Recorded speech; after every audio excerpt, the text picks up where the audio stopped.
first and foremost, TV networks and addressable TV solutions, they are getting better about the signals they can ingest into that process. So that's, night and day from, 5-10 years ago, certainly 20 years ago.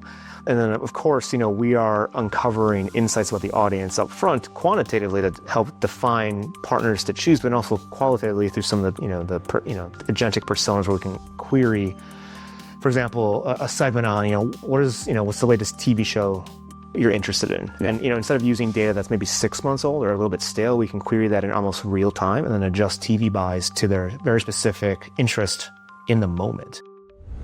Let's talk about your video strategy for a second. We all know the media landscape is incredibly fragmented right now. But one thing is absolutely certain. To win, you have to engage audiences on YouTube. It is the undisputed #1 streaming platform, and no video strategy is complete without it. But here's the challenge most brands face. YouTube often sits completely separated from the traditional television and streaming ad buys. That's why you need to check out Cadent View Planner. Cadent View Planner allows you to connect YouTube directly to your CTV and linear campaigns. And because they are an official YouTube partner, they bring advanced, contextual, creative, and outcomes-driven intelligence to your YouTube strategy and your total video strategy. Stop buying in silos. Connect YouTube to CTV and linear with Cadent View Planner and start driving real performance across every screen. Head over to cadent.com/YouTube-advertising to see how they can maximize your YouTube investments today. This week on Next in Media, I sat down with two guys in Cannes last month, Andy Davidson, Chief Data Officer of Bright Mountain, along with Kyle Krueger, Head of Media Analytics at Deep Focus. Kyle, Andy, and I talked about the challenges agencies are facing in working with creator-based production companies that are trying to become real TV players, as well as what's involved in trying to bring CTV and YouTube campaigns together in a more data-driven fashion. Let's get started. Hi, everybody. Welcome to Next in Media. We are here live in Cannes. This is part of the latest in my series on the YouTube ecosystem with my partners at Cadent View Planner. I've got two guests this week. I'm gonna have you both introduce yourselves. Hey, I'm Andy Davidson, Chief Data Officer for Bright Mountain and President of our Research Division, Big Village. Kyle Krueger, Head of Media and Analytics at Deep Focus. So why don't you maybe just tell me a little about the company to get started? Sure. So Bright Mountain is a technology company that bridges the gap between audience insight, strategy, and media activation. Okay. And Deep Focus has been around for a long time. I think the folks probably know. We'll catch us up on the latest there. Sure, yeah. So Bright Mountain is, as Andy mentioned, a company. We have three distinct business units kind of feed into our overall business approach. Mm-hmm. One of those is a full-service integrated ad agency called Deep Focus. Deep Focus runs a creative media and social media practice across a variety of consumer-facing brands, tourism, entertainment, and other categories, yeah. So we're talking about this YouTube ecosystem. It's becoming obviously more and more prominent with the rise of CTV. And then here at Cannes, it's just like another year of creators invading this universe. Big challenges remain. YouTube is sort of trying to still get on par with television, make it easier to compare and buy. And then you've got all these creator studios which are emerging. It doesn't seem easy to sort all this out from a media buying perspective. Can maybe talk about how you're viewing this universe and whether you're trying to equate these things through to television, see creators as an extension of creative, something in between? What does that look like for you both?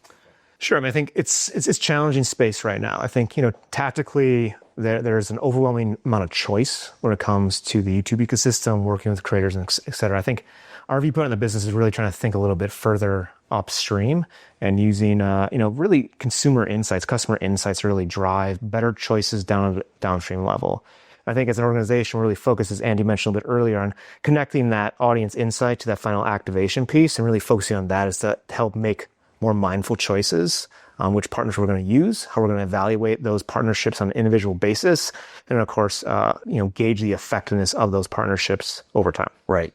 Yeah. So as his data partner, what I'm trying to do in really sort of evaluating an audience is understand where they are and how to reach them, and then give him guidance on how to specifically reach them in places like YouTube as well as other platforms. And so is that in what channels to run on with YouTube? Is that picking creators? Is it really about the audience regardless of where they're? It's really all of it. I mean, if creatives are part of the plan, then yeah, I want to give him as much intelligence as I can about who to focus on and how to select them. Right. What do people maybe not understand about some of the opportunities or the patterns they're seeing that like maybe that brands should be aware of when they're trying to navigate? A lot of folks understand, but a fair amount don't understand is that, when we're focused on trying to develop an audience strategy, a lot of the intelligence that we surface at that point in the workflow, the marketing workflow, gets lost as it moves along in the workflow. But so as I hand Kyle insights on the audience that are really sort of critical to aligning the message and the strategy to that audience, a lot of that information sort of gets lost in his translation as he begins to try to implement it on different platforms. Right. Yeah, I mean, to take that to the next step, I think we've discovered, working with brand clients and from the agency perspective, that the marketing workflow itself is fairly broken, right? As Andy develops insights on the consumer, we eventually need to activate that and choose our partners or our creators wisely, or whatever channel we're hoping to be in. The first stage of that workflow is typically where a research company is going to hand off a consumer insight or a consumer definition to an agency partner, an activation partner, whatnot. I think in my perspective, that working at an agency my entire career, I often don't know what to do with that information, right? Yeah. It's not clear that information is often tied to attitudes and behaviors. It has nothing to do with the way I might think about targeting. It sounds really valuable, but how do you... exactly. How do you do it? Exactly. And, it's always run me the wrong way that I don't have a great answer for that, right? Yeah. But I still go through the paces. I develop a media plan or activation plan for my client. My client, loves what I present. They approve that plan. But I've created a proxy of that audience in the first place. Right. It's the essence of the audience, but it's not the audience as defined by the brand. Of course, that game of telephone continues as I have an approved media plan. I'm now going to activate platforms I want to activate on, creators and influencers, publishers I want to work with. Typically, they have their own audiences, right? Yeah. And they're going to take what I give to them and once again retranslate that. So there's a lot of lost in translation. Yeah, so it's a game of telephone over time, and then brands are often left wondering, why did something not work? Why does something not deliver? Why did my message not resonate with that audience? Right. And they've created creative campaigns based off that, a brand platform, possibly optimizations of their product line, and all those things are not in focus for them. Once that goes to market, and they're often left scratching their head as to, why did my agency do X, Y, Z? Yeah. Or why did that campaign not work? And they're not really always looking upstream for the answers, or looking downstream at partners or relationships they built that haven't, helped out. Yeah. So maybe to make it a little more tangible with an example, one of our clients is in the travel and hospitality space. They're a Caribbean destination. Yeah. And, their entire marketing strategy is built around 6 personas that we built for them through audience research. And we know a lot about those audiences. And, one of Kyle's challenges in sort of activating against, you can't necessarily transact on a persona, or at least historically. Yeah, how do you ensure that if you're in YouTube, or for that matter in programmatic or any other media channel, how do you ensure you're talking to that individual and not some other individual? And the solution really comes down to the right data sources, and then implementing technology and building technology around those data sources that allow him to have confidence that he's actually reaching that individual. I was going to ask you, how do you mentioned how many avenues there are into this world. How do you find creators to work with potentially? And then can you match them up with those kind of personas? Is that something that makes sense? I mean, it's certainly a challenge. I mean, I think, part of that is working with the right partners who could surface, data points on creators, on their audiences that can be validated. I think always the challenge in this space has been, how does an agency partner or brand understand what they're getting, the composition of their audiences? So many. Yeah, there's so many of them. And then once understanding the composition, can that create scale for the value I'm getting from that, from that partnership? I think, our mindset always is like, how do you partner creators with other media tactics or other targeting or other channels to create a more holistic approach?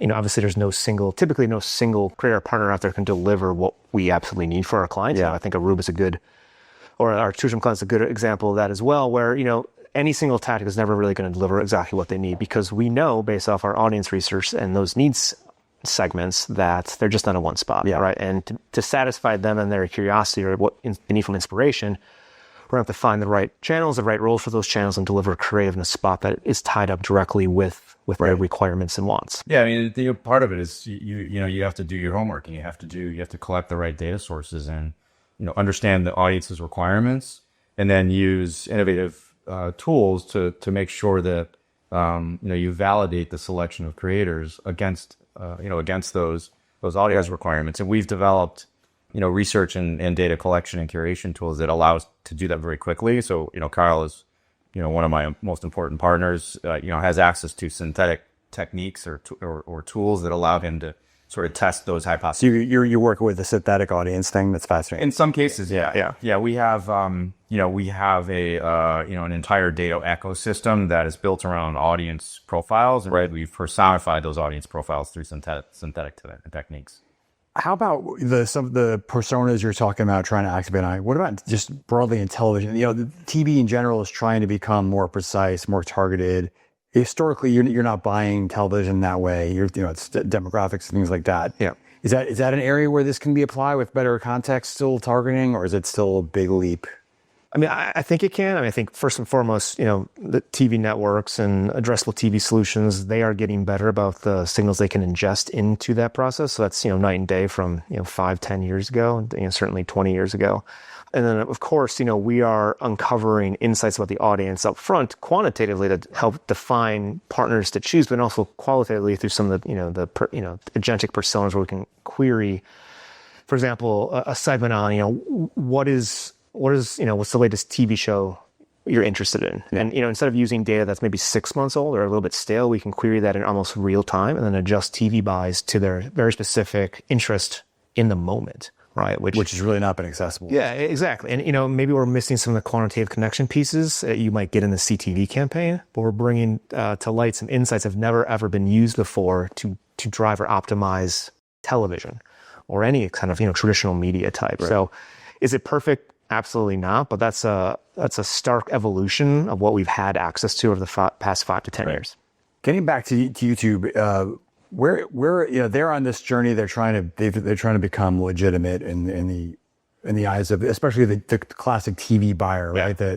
That their audience is big now on television and they need to be considered the same breadth. Where are clients along in that journey? Is it run the gamut, or have they come around to this idea that it's premium and just like TV? Yeah, I mean, I won't speak for all clients or all agencies. I think, my experiences, our experiences are working a lot with, mid-size indie agencies as opposed to maybe the holding companies. And, likely the holding companies have a different viewpoint on this, but from the indie standpoint, or the boutique standpoint, YouTube is seen as a major player.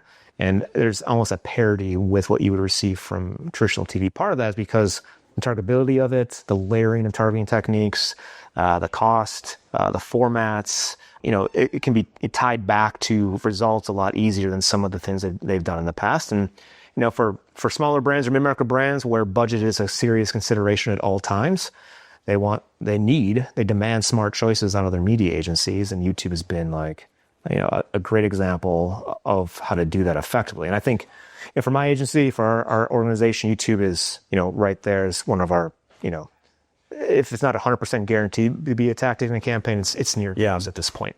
And I guess last thing, you hear different comfort levels from among brands about handing over their creative messaging and talking points to the creators out there that are better at knowing their audience today than they are. Where does that stand right now? Is that all over the place? Yeah, I think so. I mean, some creators obviously have massive influence. They command a high price point, right? And they're really only willing to do things the way they want to do it, for better or worse, right? And, as a brand, you need to make a choice. Is that the right move for you to give up some control on your brand message in order to reach an audience that you would almost have no right or permission to talk to in any other fashion? Yeah.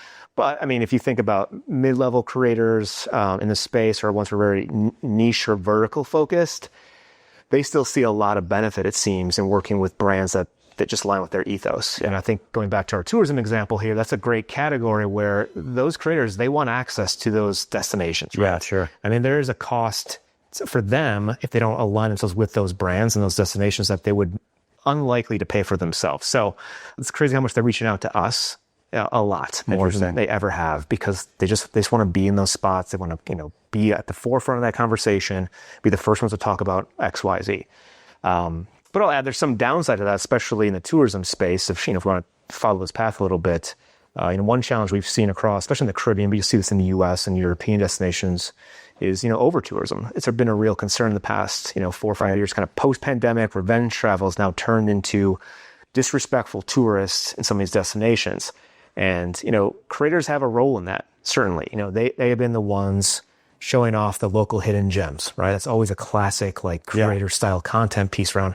Here's the hot spots of whatever destination. And That And is, they're no longer hidden. Really yeah, and that's infuriated locals and created sentiment issues across the board for, the populations of folks who live in those destinations. Of course, as the agency supporting those brands, we have to account for that and how we use messaging or give messaging, bullet points or destinations to these, the creators to help guide like more respectful tourists and not create additional problems just to market the destination. At least the ad community doesn't do that in Cannes. We would never have that kind of behavior. Yeah, never. You're absolutely right. Awesome conversation, guys. Thanks so much for your time here. Thank you. Yeah, appreciate it. A big thanks to my guests this week, Kyle Krueger and Andy Davidson, and my partners at Cadent View Planner. If you like this episode, please take a moment to rate and leave a review. We have lots more to bring you, so please hit that subscribe button, and we'll see you next time for more on what's next in media. Thanks for listening.